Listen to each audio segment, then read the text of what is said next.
Friends, welcome to blessed mom squad. आपने सुना होगा और खुद भी एक्सपीरियंस किया होगा कि प्रेगनेंसी के दौरान तो बाल काफ़ी ज़्यादा घने हो जाते हैं, काफ़ी ज़्यादा अच्छे हो जाते हैं, लेकिन डिलीवरी के बाद लेडीज़ को हेयर फॉल की प्रॉब्लम फेस करनी पड़ती है और इतने ज़्यादा हेयर फॉल की वजह से लेडीज़ परेशान हो जाती हैं। इसी परेशानी को दूर करने के लिए आज की वीडियो में मैं बात करूंगी पोस्ट डिलीवरी हेयर फॉल के बारे में और आप किस तरीके से इस दौरान अपने बालों की देखभाल कर सकते हैं वो भी मैं डिस्कस करूंगी। तो सबसे पहले समझते हैं कि ये हेयर फॉल होता क्यों है और क्या ये नॉर्मल है या नहीं। तो हमारे बालों की एक नेचुरल साइकिल होती है, growth, resting and fall. Growth phase में जो होता है हमारे बाल बढ़ते हैं, ग्रो होते हैं। रेस्टिंग फेज में जितनी भी ग्रोथ होनी होती है वो रुक जाती है और बाल वैसे के वैसे रहते हैं, ग्रो नहीं करते हैं। और रेस्टिंग फेज से फिर बाल फॉल फेज में जाते हैं जहाँ पे बाल जो होते हैं वो झड़ जाते हैं और फिर नया बाल आता है। तो ये साइकिल चलती रहती है, बाल ग्रो होते हैं, फिर वो रुक जाते हैं, फिर वो झड़ जाते हैं। इसलिए आपने देखा होगा कि ऐसा कभी भी नहीं होगा कि आपका एक भी बाल ना झड़े। आप जब भी कोम करोगे या बाल धोगे तो ऐसा होगा कि कुछ ना कुछ बाल तो झड़ते ही हैं। तो ये नेचुरल है इस साइकिल की वजह से। लेकिन प्रेगनेंसी में क्या होता है, हमारी बॉडी में एक हार्मोन होता है ईस्ट्रोजन। वो हार्मोन का लेवल बहुत ज़्यादा बढ़ जाता है और उसकी वजह से क्या होता है, जो भी हमारे बाल रेस्टिंग फेज में थे जो आगे जाके फॉल होते वो वहीं के वहीं रुक जाते हैं। इसलिए बोला जाता है कि प्रेगनेंसी के दौरान बाल बहुत ज़्यादा घने हो जाते हैं क्योंकि हेयर फॉल रुक जाता है और सारे बाल जो झड़ने वाले होते हैं वो रेस्टिंग फेज में रुक जाते हैं। अब जब डिलीवरी होती है तो ये जो ईस्ट्रोजन नाम का हार्मोन है ये वापस नॉर्मल होने लगता है और इसी की वजह से एकदम से हेयर फॉल स्टार्ट हो जाता है क्योंकि जितने भी रेस्टिंग फेज में बाल थे अब वो एकदम से गिरने लग जाएंगे और प्रेगनेंसी के दौरान इतने महीने से जो भी बाल रुके हुए थे वो सब एक साथ गिरना शुरू हो जाएंगे। तो इसीलिए लगता है एकदम से कि बहुत ज़्यादा हेयर फॉल स्टार्ट होने लग गया है। लेडीज़ अपने बालों में हाथ डालती हैं और इतने इतने बाल आ जाते हैं, फ्लोर पे, पिलो केस पे, बाथरूम में, हर जगह बाल ही बाल दिखते हैं। और कई बार लेडीज़ को ये लगता है कि कहीं हमारे पूरे बाल ही ना झड़ जाएं। लेकिन आपको परेशान होने की बिल्कुल भी ज़रूरत नहीं है क्योंकि ये जो प्रोसेस है ये नॉर्मल प्रोसेस है। मैं भी इस फेज से गुजरी हूँ इसलिए मैं आपकी प्रॉब्लम बिल्कुल समझती हूँ। लेकिन क्योंकि अब आपको पता चल चुका है ये जो हेयर फॉल होता है ये हार्मोनल चेंजेस की वजह से होता है, इसलिए आपको परेशान होने की बिल्कुल भी ज़रूरत नहीं है। ये जो हार्मोनल चेंजेस की वजह से हेयर फॉल होता है ये डिलीवरी के लगभग 2 से 3 महीने बाद शुरू हो जाता है और ये रहता है 6 से 8 महीने तक। मतलब इस टाइम पे क्या होता है, हेयर फॉल अब कम होने लगेगा और नए बाल आने लग जाएंगे 6 to 8 मंथ बाद। और 1 साल तक आपको आपके बाल नॉर्मल लगने लगेंगे, आपकी नई ग्रोथ आ जाएगी। लेकिन अगर आपको लगता है कि आपका हेयर फॉल इतना ज़्यादा हो रहा है कि आपके सर पे पैचेस बनने लग गए गंजेपन के, या फिर आपकी डिलीवरी को 1 साल पूरा हो चुका है और अभी भी आपको लग रहा है कि उतना ही हेयर फॉल हो रहा है, बहुत ज़्यादा हेयर फॉल हो रहा है, तो ऐसे केस में आप एक बार डॉक्टर को कंसल्ट ज़रूर करिए। लेकिन मैं ओवरऑल अगर बात करूं तो ये हेयर फॉल का जो फेज़ होता है ये टेम्प्रेरी फेज़ होता है। हार्मोन की वजह से आपके बाल बहुत ही जल्द नॉर्मल हो जाएंगे। और हाँ, एक ज़रूरी चीज़, कोई भी शैम्पू, कोई भी तेल या कोई भी प्रोडक्ट डिलीवरी के बाद होने वाले हेयर फॉल को नहीं रोक सकता क्योंकि एक नेचुरल प्रोसेस है, इसलिए कोई भी प्रोडक्ट इस हेयर फॉल को नहीं रोक सकता है। बट हाँ, ऐसा हम क्या कर सकते हैं जिसकी वजह से हमारा हेयर फॉल ज़्यादा ना हो। मतलब कि जो हार्मोन की वजह से हो रहा है वो तो हो ही रहा है, लेकिन दूसरे रीजंस की वजह से हमारा हेयर फॉल और ज़्यादा ना हो और जो आपके बालों की ग्रोथ हो रही है वो काफ़ी अच्छी ग्रोथ हो, आपके बाल काफ़ी हेल्दी हों। इन सब चीज़ों के लिए हम क्या कर सकते हैं उसके बारे में अब हम डिस्कस करते हैं। पहले तो जो भी आपको डॉक्टर ने सप्लीमेंट्स लिख कर दिए हैं जैसे कि कैल्शियम, आयरन, कुछ और विटामिन्स, वो सारे सप्लीमेंट्स आप बिल्कुल लेते रहें क्योंकि ये कुछ सप्लीमेंट्स होते हैं जो आप प्रेगनेंसी के दौरान भी ले रहे होते हो और अक्सर डॉक्टर्स लिख कर देते हैं आपको डिलीवरी के बाद भी कुछ टाइम तक खाने होते हैं। तो इसको बिल्कुल भी मत अवॉइड करें और ये सप्लीमेंट्स आप लेते रहें। अब बाल जो हैं आप अपने रोज़ाना वॉश करना अवॉइड करें या फिर हर दूसरे दिन भी आप अपने बाल अभी ना धोएं क्योंकि जितना ज़्यादा आप अपने बाल धोगे उतना ही ज़्यादा आपके बालों से नेचुरल ऑयल्स जो होते हैं वो ख़त्म हो जाते हैं और बाल और ज़्यादा ड्राई हो जाएंगे। तो इसलिए हफ्ते में 2 बार या 1 बार आप अपने बाल धोने का ट्राई करें और अपने बाल माइल्ड शैम्पू से आप वॉश करें। Specially paraben and SLS free shampoo होने चाहिए। ये दो केमिकल्स जो होते हैं ये आपके बालों के लिए बहुत ज़्यादा हार्मफुल होते हैं, तो इसीलिए mild shampoos, natural shampoos try करें कि आप यूज़ करिए। और कोई भी प्रोडक्ट भी अपने बालों पे आप ना लगाएं जिसमें केमिकल्स हो सकते हैं, जैसे कि सीरम्स हो गए, कंडीशनर हो गया, हेयर जेल, ये सारी चीज़ें आप अपने बालों पे लगाना अवॉइड करिए।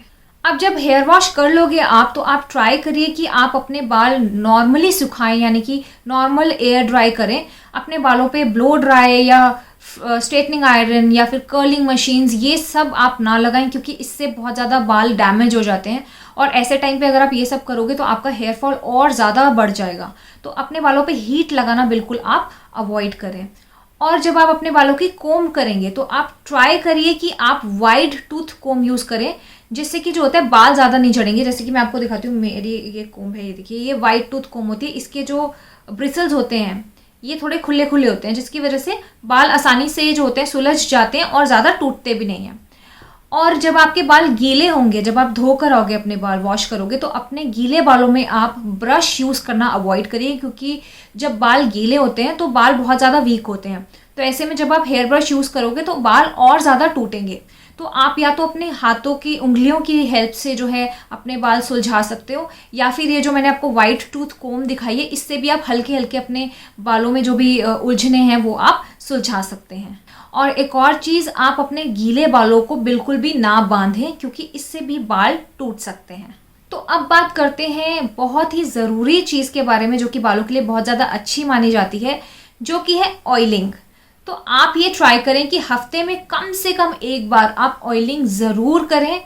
और आप क्या कर सकते हैं, आप अपने ऑयल में विटामिन ई का कैप्सूल डाल के रख सकते हैं। विटामिन ई बालों के लिए बहुत ज़्यादा अच्छा होता है और बालों को स्ट्रॉन्ग भी बनाता है। तो केमिस्ट पे आपको ईजिली मिल जाएंगे विटामिन ई के कैप्सूल्स, ये आसानी से आपको मिलेंगे। तो आप एक विटामिन ई का कैप्सूल करीबन 100 ml ऑयल में आप डाल सकते हैं। तो इसको विटामिन ई के कैप्सूल को आप ऊपर से हल्का सा काट लीजिए, इसमें से जेल जैसा कुछ निकलेगा, तो वो आप ऑयल में डाल के मिक्स करके रख सकते हैं। अब जब आप ऑयल अपने सर पर लगाओगे तो आप जो है आपको सर्कुलर मोशन में अपने स्कैल्प की मसाज करनी है, और आपको अपने फिंगर की टिप्स से, इनकी हेल्प से अपने सर में सर्कुलर मोशन में मसाज करनी है। या अगर कोई और भी कर रहा है तो इसी तरीके से आपको अपने सर में मसाज करवानी है। बिल्कुल भी अपने हथेलियों से आपको ऐसे सर पे मसाज नहीं करनी चाहिए। इससे क्या होता है, बाल टूटते हैं और ज़्यादा उलझ जाते हैं। तो बहुत ही ज़्यादा ज़रूरी है कि आप जो अपनी हेयर मसाज करेंगे वो सर्कुलर मोशन में फिंगर टिप्स से ही करिए। ऑयलिंग के बाद बात आती है हेयर मास्क की।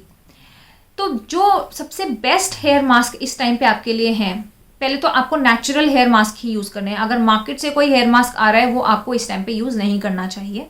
तो आप घर पे ही अपने मास्क बनाइए। सबसे पहला मास्क है मेथी दाना।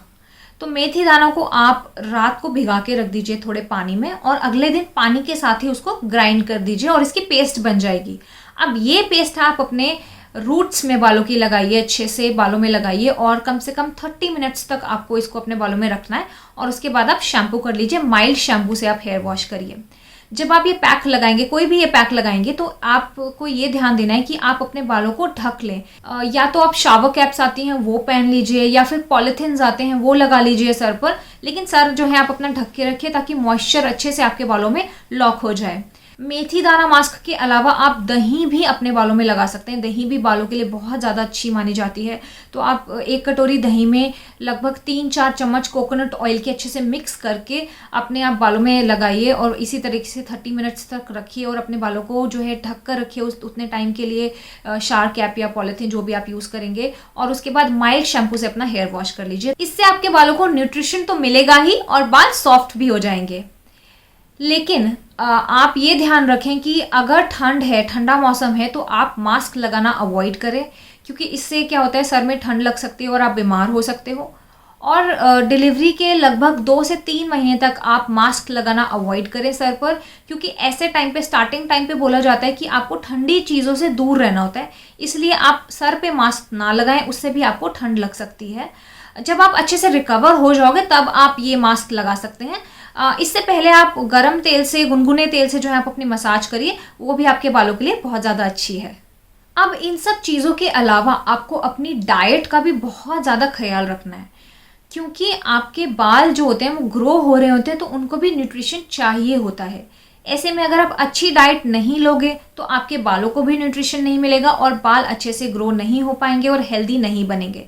इसलिए बिल्कुल अच्छे से जो है आप अपने खाने पीने का ध्यान रखें और आप अपने खाने पीने में नट्स ज़रूर ऐड करें, जैसे कि बादाम हो गए, अखरोट हो गए, कद्दू के बीज हो गए, फ्लेक्स सीड्स। ये सारी चीज़ें आपके बालों को और ज़्यादा स्ट्रेंथ देती हैं, बाल और ज़्यादा स्ट्रांग बनते हैं इन सब चीज़ों को खाने से। इसके अलावा आप कड़ी पत्ता भी ज़रूर खाइए और आंवला ज़रूर खाइए, आंवला भी बालों के लिए बहुत अच्छा होता है। इसके अलावा मेथी दाना बालों के लिए बहुत अच्छा माना जाता है। इसका मैंने आपको पैक तो बताया ही है, लेकिन आप इसको अपनी डाइट में भी इंक्लूड कर सकते हैं। स्प्राउटेड मेथी दाना की सब्जी भी मैंने अपने चैनल पर शेयर करी हुई है, तो आप चाहें तो आप वो भी चेक कर सकते हैं।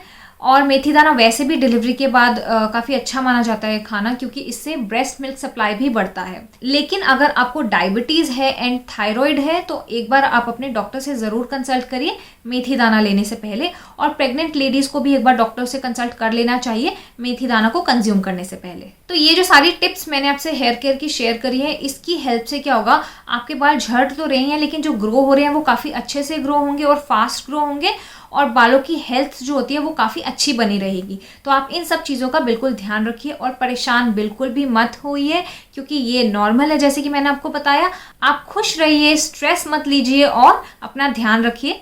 अगर आपको वीडियो पसंद आए तो वीडियो को लाइक ज़रूर करिएगा और आगे अपने फ्रेंड्स के साथ भी ये वीडियो ज़रूर शेयर करिए। अगर अभी तक ब्लेस्ड मॉम स्क्वाड को आपने सब्सक्राइब नहीं किया है तो आप चैनल भी ज़रूर सब्सक्राइब करिए।